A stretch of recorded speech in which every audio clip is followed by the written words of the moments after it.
Quand on parle des Vikings, les images qui viennent immédiatement sont celles de guerriers féroces, brandissant des haches, pillant des monastères et semant la terreur le long des côtes européennes. C'est cette image de barbares sanguinaires qui a dominé notre imaginaire collectif pendant des siècles. Mais cette vision ne représente qu'une fraction de la vérité. Les Vikings n'étaient pas seulement des pillards redoutables. Ils étaient, avant tout, des commerçants exceptionnels qui ont bâti l'un des réseaux commerciaux les plus impressionnants du monde médiéval. Entre le 8e et le 11e millénaire siècle, ces Scandinaves ont tissé une toile commerciale qui s'étendait littéralement d'un bout à l'autre du monde connu. De l'Amérique du Nord jusqu'aux confins de la Perse, de l'Islande gelée jusqu'aux rives ensoleillées de la Méditerranée, les marchands vikings ont créé des routes qui ont transformé l'économie européenne. Leur influence commerciale a façonné le développement de villes entières, stimulé l'économie de régions complètes et posé les bases des systèmes commerciaux modernes. Au 7e millénaire siècle, le commerce européen traverse une crise majeure. Les Arabes prennent le contrôle de la Méditerranée, coupant ainsi l'ancienne route commerciale Est-Ouest qui avait prospéré depuis l'époque romaine. Cette rupture force le commerce européen à se réorienter vers le nord. C'est dans ce contexte que les Vikings vont saisir une opportunité historique. Les terres scandinaves sont pauvres et le climat y est rude. Les hivers longs et rigoureux rendent l'agriculture difficile. Les ressources naturelles sont limitées. Cette pauvreté relative pousse naturellement les Scandinaves vers le commerce.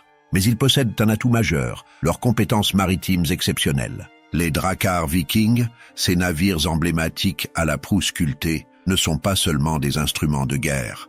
Ce sont des merveilles d'ingénierie navale, capables de naviguer aussi bien en haute mer que dans les rivières peu profondes, grâce à leurs faibles tirants d'eau. Ces navires permettent aux Vikings d'atteindre des destinations que d'autres peuples ne peuvent même pas envisager. Ils peuvent remonter les fleuves loin dans les terres, débarquer sur des plages où aucun port n'existe, et traverser des mers que beaucoup considèrent comme trop dangereuses. Cette mobilité leur confère un avantage commercial considérable. Les Vikings pratiquent le commerce depuis au moins le 6e millénaire siècle, bien avant le début de leur âge d'or.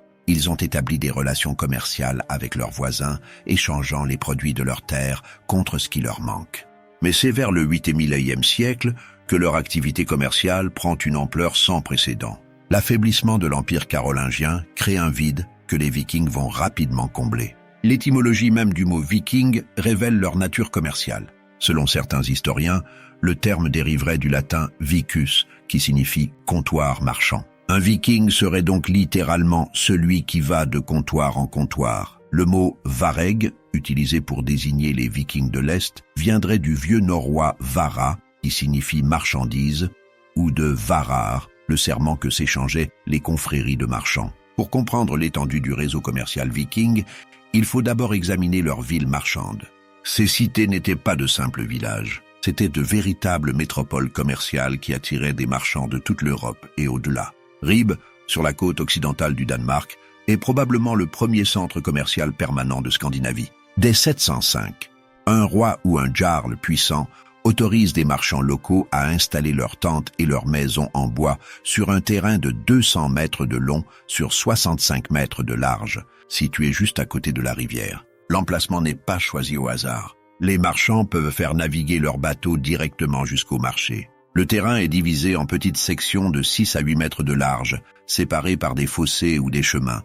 Les routes principales sont faites de planches de bois, permettant de transporter des marchandises lourdes avec des véhicules tirés par des chevaux. Hedeby, fondé vers 808 au sud du Danemark, devient rapidement le centre commercial le plus important de Scandinavie. Sa position géographique est stratégique. Situé au fond de la Schlei, un bras de mer de la Baltique, Hedeby se trouve à seulement 12 km de la rivière Trine qui se jette dans l'Eider, donnant accès à la mer du Nord. Cette situation unique permet aux marchands de Hedeby de commercer à la fois avec la Scandinavie, l'Europe de l'Est via la Baltique et l'Europe occidentale via la mer du Nord. Le roi Godfred de Danemark comprend l'importance de cette position.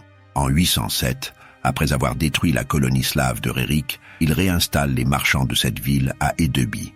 Il fortifie la ville avec des remparts semi-circulaires et y place une garnison. Les rues sont tracées en angle droit, parallèlement à un ruisseau. À son apogée vers 900, Hedeby s'étend sur environ 24 hectares et compte environ 1500 habitants, ce qui en fait la ville la plus peuplée de Scandinavie à l'époque. La ville n'est pas seulement un port, C'est un centre de production artisanale où des artisans travaillent le verre, l'os, la corne et fondent le bronze. Ils fabriquent des voiles pour les navires vikings et les réparent quand les marchands font escale. Hedeby exporte des objets artisanaux fabriqués sur place et sert de marché important pour les esclaves. Un espace est même réservé aux marchands de passage qui campent directement sur la place du marché. Birka, en Suède, occupe une position originale au milieu des terres, au bord du lac Mälar. Fondée au 8e et 10e siècle, elle devient un lieu de commerce florissant où les Vikings échangent des biens avec des commerçants de toute la mer Baltique et au-delà. Birka est reliée à la mer Baltique par des rivières à l'est et au sud, ce qui lui donne un accès facile aux routes maritimes tout en étant protégée à l'intérieur des terres. Ces villes ne sont pas des lieux de résidence pour les gens ordinaires. Les Vikings vivent leur vie quotidienne à la campagne, dans de petits villages sur leurs fermes. Les villes commerciales sont des centres économiques où l'on vient faire des affaires, échanger des marchandises et rencontrer des marchands venus de contrées lointaines. Ce sont des carrefours cosmopolites où se mélangent différentes cultures et où circulent des biens de toutes origines. Kopang, en Norvège, dont le nom signifie littéralement « place de marché » en vieux norrois, devient un centre crucial pour les marchands norvégiens. Son emplacement est presque parfait. Il est facile de se rendre au sud du Jutland où se trouvent de nombreuses villes commerciales danoises et les îles britanniques sont sur la côte à l'ouest. Les marchands et artisans viennent de toute la Norvège pour y vendre leurs produits. Les Vikings établissent des routes commerciales dans toutes les directions. À l'ouest, ils créent des centres commerciaux majeurs dans les îles britanniques.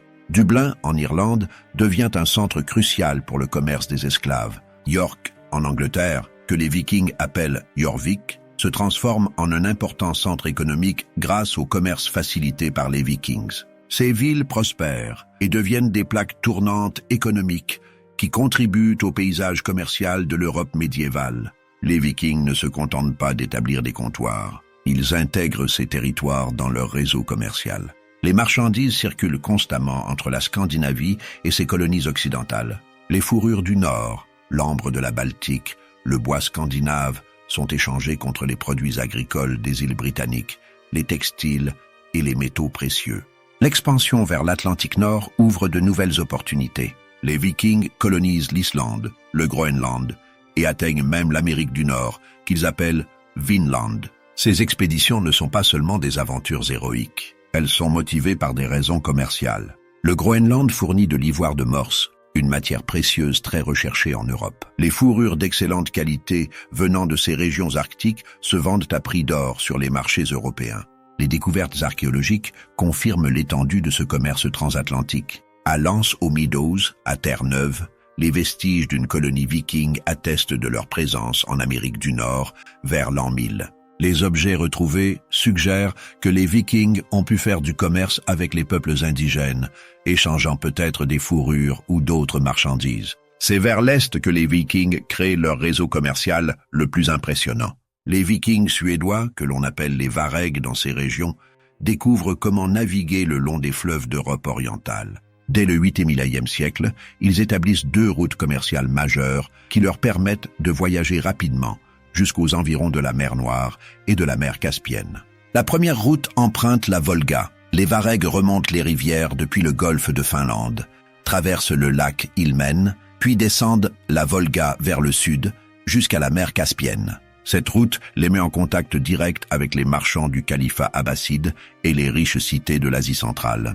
La seconde route utilise le Dniepr, permettant d'atteindre la mer Noire et Constantinople, la capitale de l'Empire byzantin. Vers 730-750, des établissements vikings apparaissent autour de Staraya Ladoga.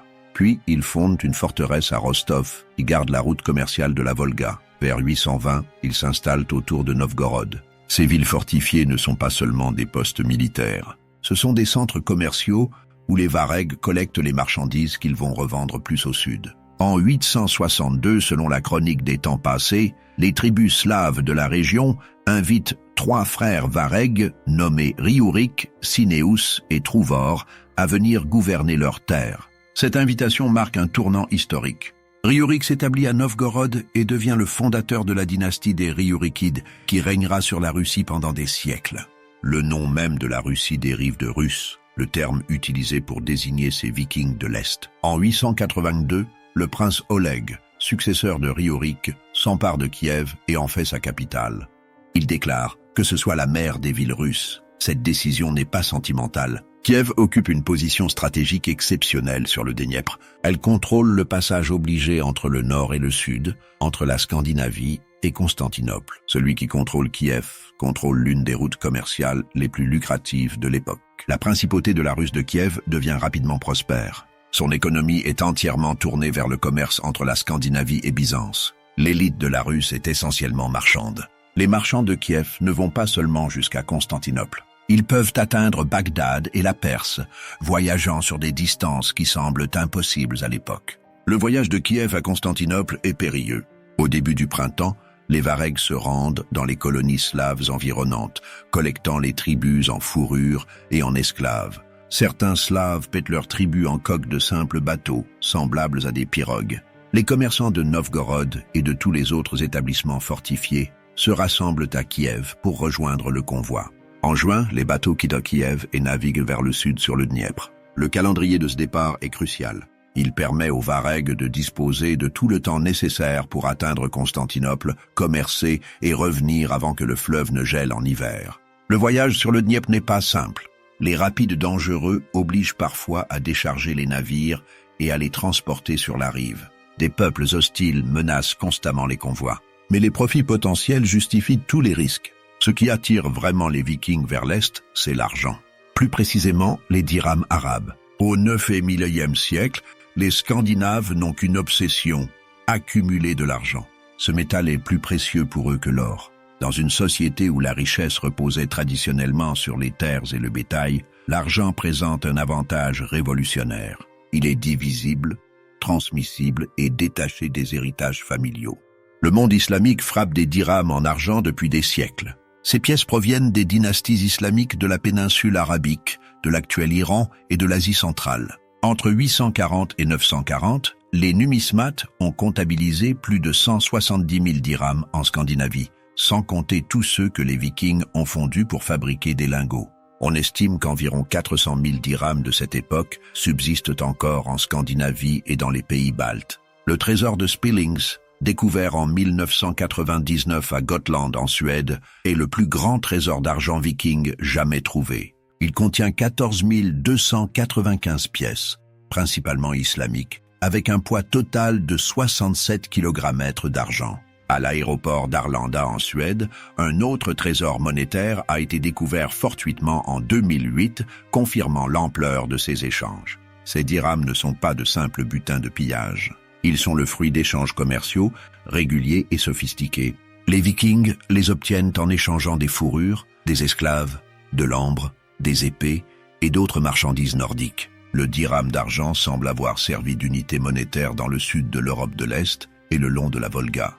Les Vikings ne conservent pas nécessairement les pièces intactes, ils les utilisent au poids. Ils coupent les dirhams en morceaux, les fondent pour fabriquer des lingots ou des bijoux.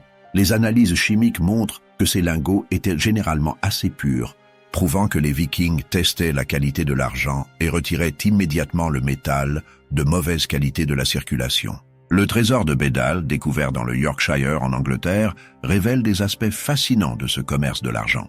Il contient 29 lingots d'argent.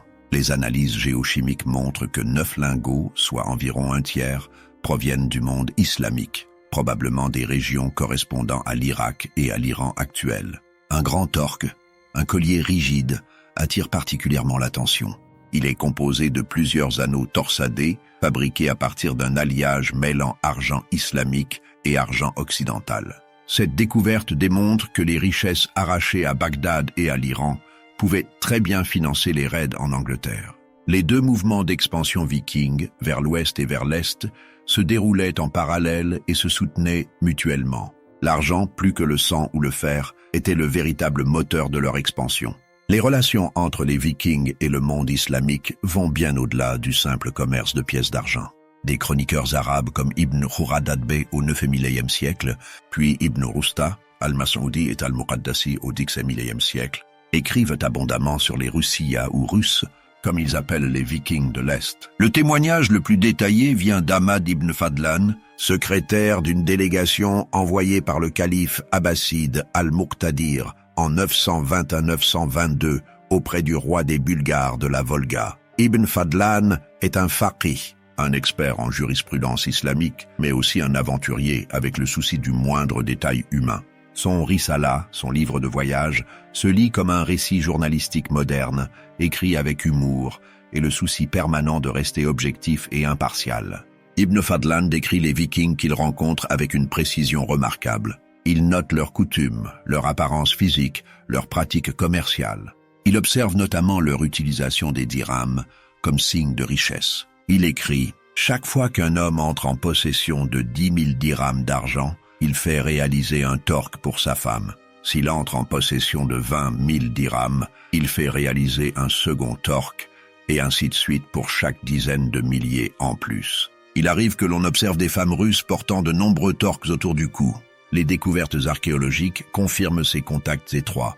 En 2015, une bague retrouvée dans la tombe d'une femme suédoise du 9 et 1000e siècle à Birka a été réexaminée. Elle porte l'inscription « Illallah », autrement dit « pour Allah », en écriture koufique. Cette bague, probablement obtenue par le commerce, constitue un cas archéologique exceptionnel. Mais la découverte la plus surprenante vient de 2017. Des chercheurs suédois analysent des textiles retrouvés dans des tombes du 9e et 10e siècle à Gamla Uppsala, en Suède. Ils découvrent avec stupéfaction que ces tissus de soie portent les mots Allah, Muhammad et Ali brodés avec des fils d'argent en écriture koufique. Ces textiles de haute qualité proviennent probablement d'Espagne islamique ou des régions arabes orientales. Annika Larsson, spécialiste du textile à l'université d'Uppsala, suggère que ces découvertes montrent que les Vikings n'ont pas seulement fait du commerce avec le monde islamique. Ils ont également adopté certaines coutumes funéraires et sociales. Les croyances islamiques sur la vie éternelle au paradis après la mort auraient pu influencer les pratiques funéraires vikings. Les épées vikings elles-mêmes témoignent de ces échanges technologiques. De nombreuses lames sont fabriquées à l'aide de techniques de travail des métaux courantes dans le monde islamique et connues à l'époque pour leur qualité supérieure. Ces techniques auraient pu être transférées du monde musulman vers l'Europe du Nord par la route commerciale de la Volga. Constantinople, la capitale de l'Empire byzantin, représente le sommet absolu pour tout marchand viking. Cette métropole éblouissante est la plus grande ville de l'époque, un centre de richesse, de culture et de pouvoir sans égal en Europe. Pour les Vikings, atteindre Constantinople, c'est accéder au marché le plus lucratif du monde connu. En 838, les Varegs se présentent pour la première fois devant la capitale byzantine. Ils ne viennent pas en conquérant, mais en marchant. Leur objectif est d'établir des relations commerciales régulières. Le prince Oleg comprend l'importance stratégique de ces liens. En 907, il organise une expédition massive contre Constantinople. La chronique des temps passés décrit l'arrivée de 2000 bateaux contenant chacun 40 hommes. Les chiffres sont probablement exagérés, mais l'expédition est couronnée de succès. Oleg ne cherche pas à détruire Constantinople. Il veut un traité commercial avantageux. En 911, un accord de paix historique est signé. Les Byzantins accordent le droit de commercer librement aux Russes dans leur capitale. Ils obtiennent un comptoir dans les faubourgs de la cité. Ce traité établit également des clauses sur les échanges de prisonniers de guerre et divers aspects de jurisprudence. C'est la reconnaissance officielle de la Rousse de Kiev comme État légitime par l'une des plus grandes puissances du monde. Les traités commerciaux se succèdent, en 945 sous le prince Igor, puis en 971. Ces accords codifient les relations commerciales régulières entre Kiev et Byzance. Les marchands vikings peuvent désormais commercer en toute sécurité dans la capitale byzantine, sous la protection de traités internationaux. La princesse Olga, veuve du prince Igor, est reçue solennellement en 957 par l'empereur Constantin VII dans le Grand Palais de Constantinople. C'est une reconnaissance extraordinaire du statut de la Rousse de Kiev. Une fresque de la cathédrale Sainte-Sophie de Kiev commémore encore aujourd'hui cette réception. Au cours de ce séjour, Olga découvre la foi chrétienne et les fastes de la liturgie byzantine. Elle se convertira plus tard, à Kiev, posant les bases de la future christianisation de la Russie. Les Vikings ne se contentent pas de commercer avec Byzance. Ils servent également comme mercenaires. L'empereur byzantin recrute des Varegs pour composer sa garde personnelle, la célèbre garde Vareg. C'est l'un des corps d'élite les plus prestigieux de l'armée byzantine. Harald Hardrada, qui deviendra roi de Norvège, sert dans cette garde entre 1030 et 1042. Selon la Heimskringla de Snorri Sturluson, il combat en Afrique, au Moyen-Orient et en Palestine, amassant une fortune considérable, qu'il envoie à Novgorod pour la mettre à l'abri. Les Vikings commercent une variété impressionnante de marchandises. Leurs exportations principales comprennent les fourrures, particulièrement prisées.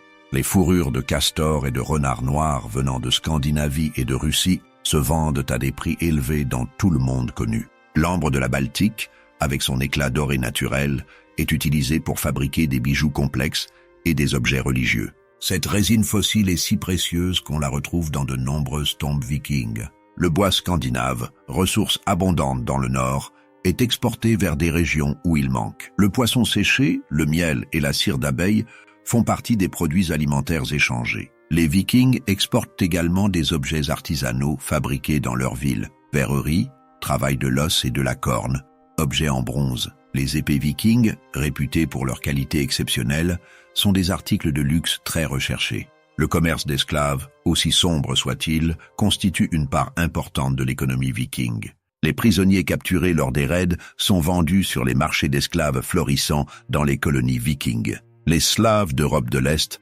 forment une source majeure d'esclaves pour les marchés byzantins et islamiques. Le mot esclave lui-même dérive de slave, témoignant de l'ampleur de ce commerce tragique. En retour, les Vikings importent des produits de luxe qu'ils ne peuvent produire eux-mêmes.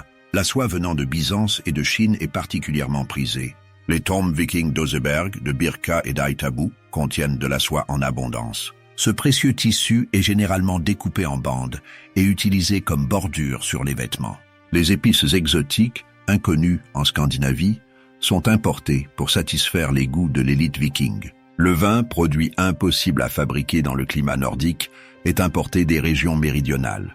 La verrerie, dont les techniques de fabrication sont peu développées en Scandinavie, vient de la Méditerranée et du Moyen-Orient. Les objets d'art orientaux, les céramiques fines, les bijoux sophistiqués décorent les demeures des riches marchands vikings. À York, comptoir du nord de l'Angleterre, on a retrouvé des coquillages typiques de la mer Rouge, prouvant l'extraordinaire portée de ces échanges. Une tombe suédoise du 6 et 1000e siècle recèle même un Bouddha, témoignant de contacts qui s'étendent jusqu'en Asie lointaine. Les objets vikings ont été retrouvés jusqu'en Amérique du Nord et en Asie centrale, illustrant la vaste portée de leurs réseaux commerciaux. Les Vikings sont des commerçants pragmatiques qui utilisent diverses méthodes pour échanger des marchandises.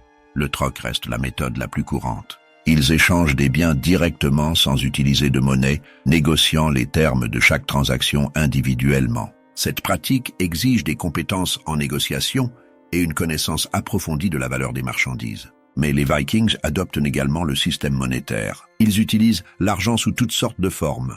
Lingots, ornements et pièces étrangères. Ces dernières sont souvent coupées en morceaux pour correspondre à un poids précis fixant le montant de la transaction. C'est ce qu'on appelle le système de l'argent au poids. Avec les lingots, les Vikings peuvent conclure facilement des transactions de montant élevé comme des dots ou l'achat de terre. Avec les morceaux de dirhams, beaucoup plus légers, ils effectuent leurs petits achats du quotidien.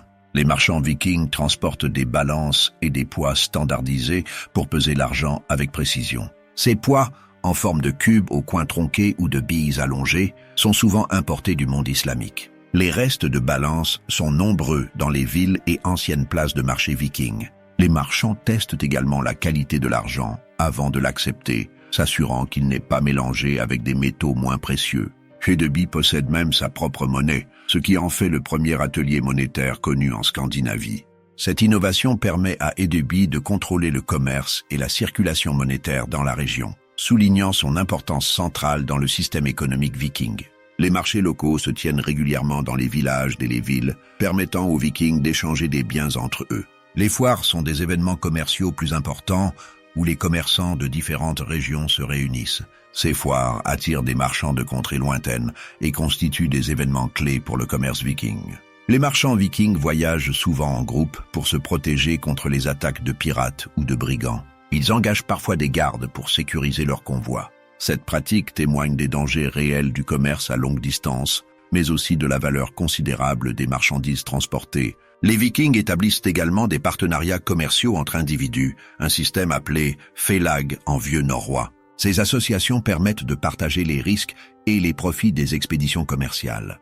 Des inscriptions runiques de la fin du XIe siècle retrouvées à Sigtuna font même état d'une guilde des frisons active au sein de plusieurs villes de la Baltique, précurseur de la célèbre Ligue hanséatique qui dominera le commerce baltique au Moyen-Âge. L'influence des Vikings sur l'économie européenne médiévale est considérable. En établissant des routes commerciales et en facilitant la circulation des marchandises, ils stimulent la croissance économique dans diverses régions d'Europe. Les villes situées le long des routes commerciales vikings prospèrent grâce au commerce florissant, conduisant à une croissance économique et à une plus grande prospérité. Les Vikings jouent un rôle crucial dans l'introduction de la monnaie d'argent en Europe du Nord. En apportant de grandes quantités de dirhams du monde islamique, ils normalisent involontairement l'utilisation de l'argent comme monnaie. Cet afflux de richesses stimule la croissance économique et influence la monétisation des économies européennes, jetant les bases des systèmes économiques modernes.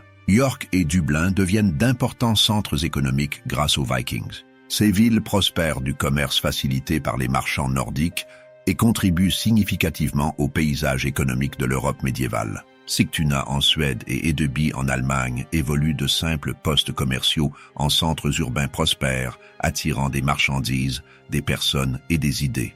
Le bassin commercial couvert par les Vikings établit des voies qui alimentent l'ensemble des villes reliées à leur réseau. Progressivement, les autorités locales et royales renforcent la protection des marchands et mettent en place des taxes pour aider les ports marchands à se développer. Le dynamisme économique se renforce particulièrement à partir du XIe siècle. Au cours du Haut Moyen-Âge, la Scandinavie s'intègre progressivement à un espace commercial centré sur la mer du Nord et la Manche.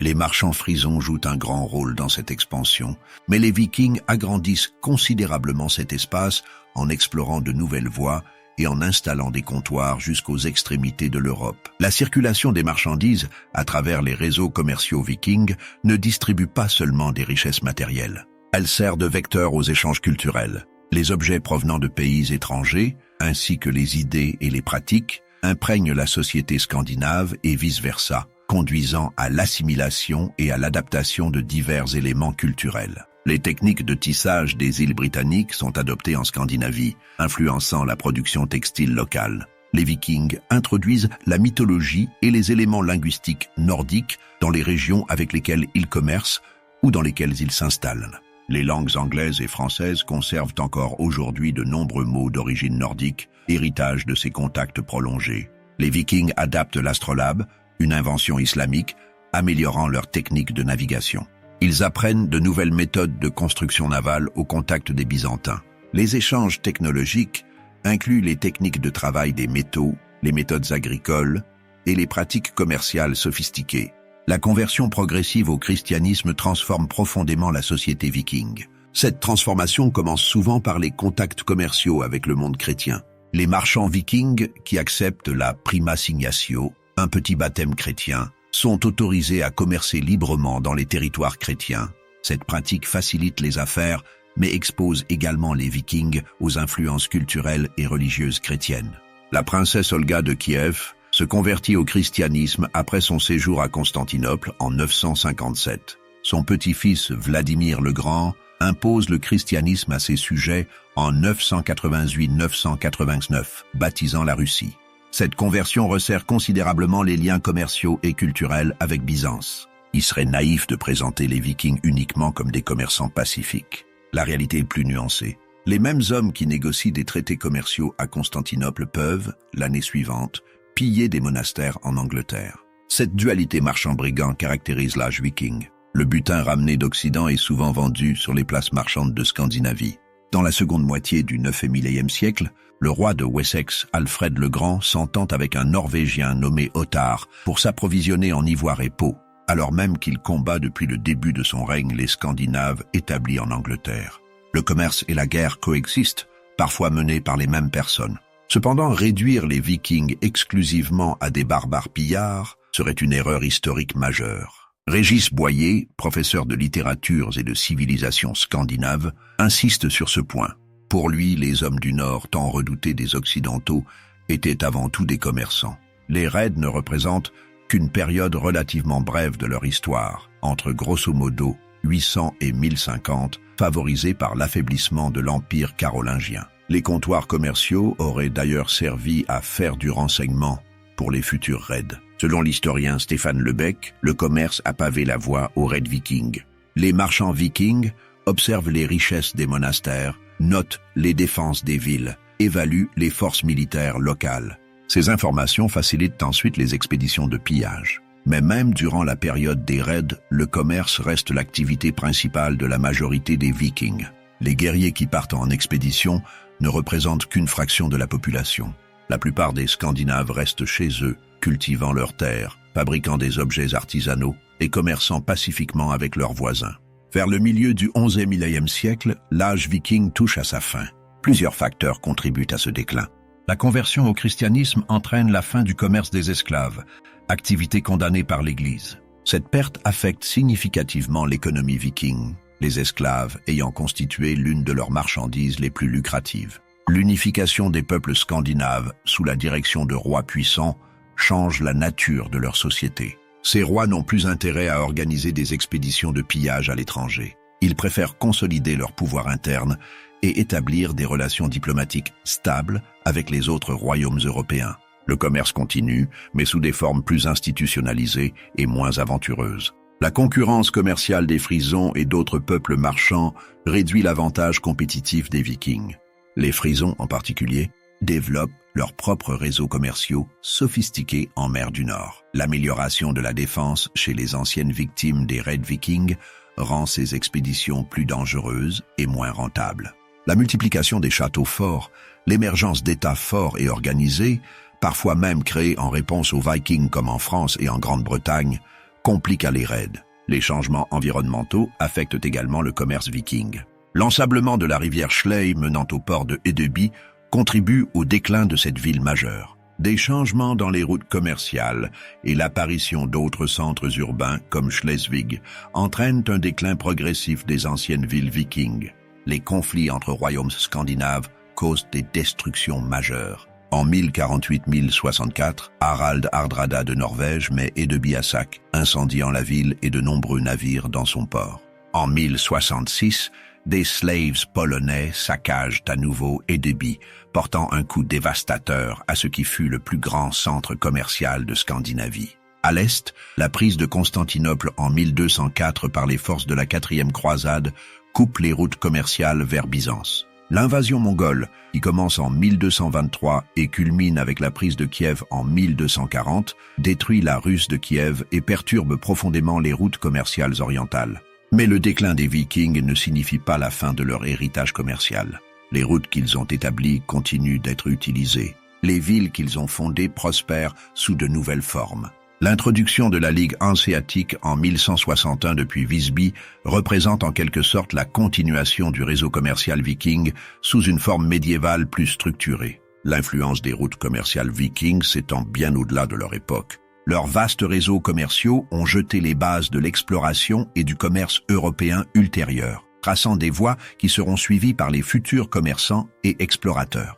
Les techniques de navigation viking, leur connaissance des routes maritimes et leurs méthodes commerciales influencent le développement du commerce européen pour les siècles à venir.